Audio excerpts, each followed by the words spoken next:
사막에서 벌어진 압도적 전쟁, 걸프전 100시간 만에 끝난 이유. 그날 새벽, 단 몇 시간 만에 한 나라가 지도에서 사라졌습니다.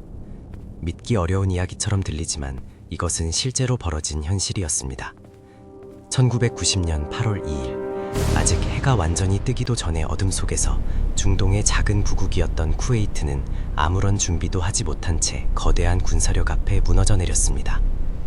국경을 넘은 이라크군의 탱크는 거침없이 도로를 따라 진격했고 병력은 주요 시설을 순식간에 장악했습니다. 도시의 평범한 아침은 시작되기도 전에 끝나버렸고 시민들은 상황을 제대로 이해하기도 전에 전쟁 한가운데에 놓이게 되었습니다. 저항은 있었지만 그것은 너무도 짧고 미약했습니다. 제대로 된 방어선이 형성되기도 전에 주요 거점은 하나둘씩 무너졌고 결국 국가 전체가 하루도 채 되지 않아 점령당했습니다.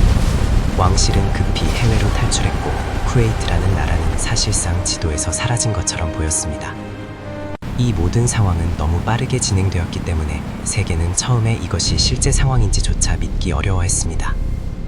이 사건의 중심에는 사담 후세인이 있었습니다. 그는 단순한 지도자가 아니었습니다. 강력한 카리스마와 동시에 냉혹한 판단력을 가진 인물이었고 중동 지역에서 영향력을 확대하려는 강한 야망을 가지고 있었습니다. 그러나 그의 선택은 단순한 욕심만으로 설명되기에는 부족했습니다. 그 배경에는 이미 무너져버린 국가 경제가 자리하고 있었습니다. 이라크는 이란-이라크 전쟁이라는 긴 전쟁을 치르며 엄청난 피해를 입었습니다.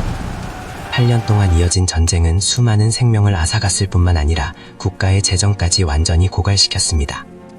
전쟁이 끝났을 때 남아있던 것은 승리의 기쁨이 아니라 감당하기 어려운 빚과 무너진 경제 시스템이었습니다.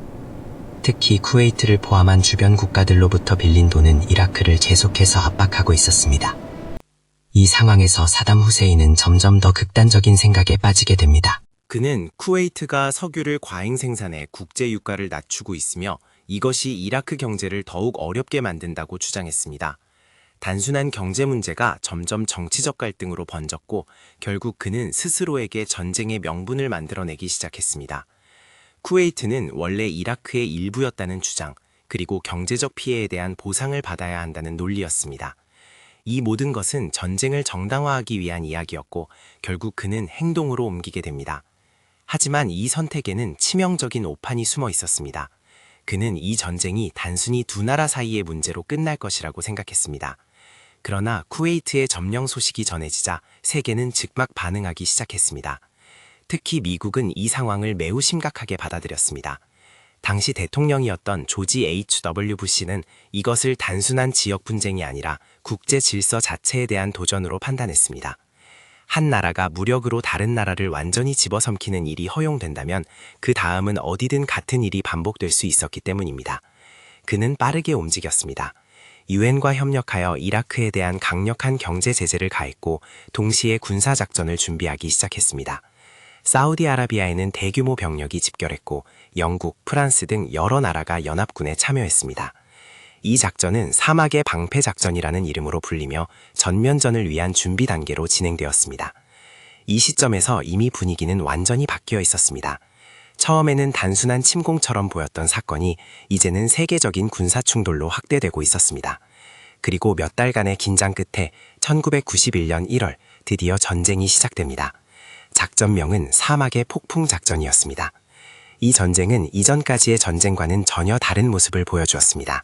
어둠 속에서 레이더에 잡히지 않는 스텔스 전투기가 침투했고 수백 킬로미터 떨어진 목표를 정확하게 타격하는 정밀 유도 미사일이 사용되었습니다.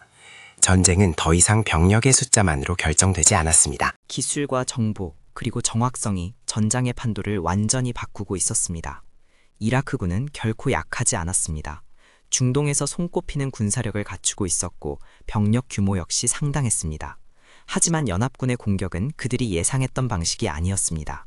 통신망은 빠르게 마비되었고 지휘체계는 혼란에 빠졌으며 방공망은 하나씩 무력화되었습니다.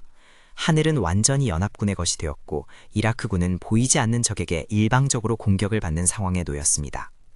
이라크는 반격을 시도했습니다. 스커드 미사일을 발사해 이스라엘과 주변 지역을 공격하려 했습니다.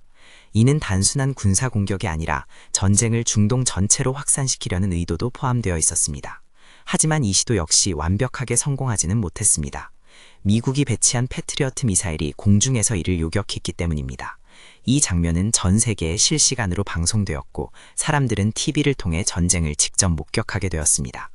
전쟁이 더 이상 먼 나라의 이야기가 아니라 눈앞에서 벌어지는 현실로 다가온 순간이었습니다. 수주에 걸친 공중 공격 이후 연합군은 지상작전에 돌입했습니다. 그리고 여기서 역사에 남을 장면이 펼쳐집니다. 전쟁이 단 100시간 만에 끝나버린 것입니다. 강력해 보였던 이라크군은 빠르게 무너졌고 조직적인 저항은 거의 이루어지지 못했습니다. 쿠웨이트는 해방되었고 세계는 이 놀라운 속도에 충격을 받았습니다. 하지만 이 짧은 전쟁 속에는 결코 짧지 않은 비극이 담겨 있었습니다. 후퇴하던 이라크군 차량 행렬이 집중 공격을 받으며 파괴된 죽음의 고속도로는 그 상징적인 장면이었습니다. 불에 탄 차량과 무너진 장비들, 그리고 그 속에서 벌어진 참혹한 현실은 전쟁의 본질이 무엇인지를 그대로 보여주고 있었습니다. 전쟁은 그렇게 끝났지만 진짜 이야기는 그 이후에 시작되었습니다. 사담 후세인은 여전히 권력을 유지하고 있었고 이라크 내부에서는 반란이 일어났지만 충분한 지원을 받지 못한 채 진압되었습니다. 중동 지역에는 미군이 계속 주둔하게 되었고 이는 새로운 긴장의 시작이 되었습니다. 이 모든 흐름은 시간이 지나면서 또 다른 전쟁으로 이어지게 됩니다. 바로 이라크 전쟁입니다. 걸프전에서 끝났어야 할 갈등은 완전히 사라지지 않았고 오히려 더 큰 충돌로 이어지는 씨앗이 되었던 것입니다. 걸프전은 단순한 전쟁이 아니었습니다. 그것은 현대전의 방식을 완전히 바꿔놓은 사건이었고 세계 질서가 어떻게 움직이는지를 보여준 사례였습니다. 동시에 기술이 얼마나 압도적인 결과를 만들어낼 수 있는지도 보여주었습니다. 하지만 그 이면에는 언제나 그렇듯 수많은 사람들의 삶이 있었습니다. 집을 잃고 가족을 잃고 평범한 일상이 무너진 사람들의 이야기는 숫자로 표현되지 않습니다. 사막에서 시작된 이 전쟁은 짧은 시간 안에 끝났지만 그 여파는 오랫동안 이어졌습니다. 그리고 지금도 우리는 같은 질문을 마주하고 있습니다. 과연 힘은 어디까지 정당화될 수 있는가? 그리고 그 선택의 대가는 누가 감당하게 되는가?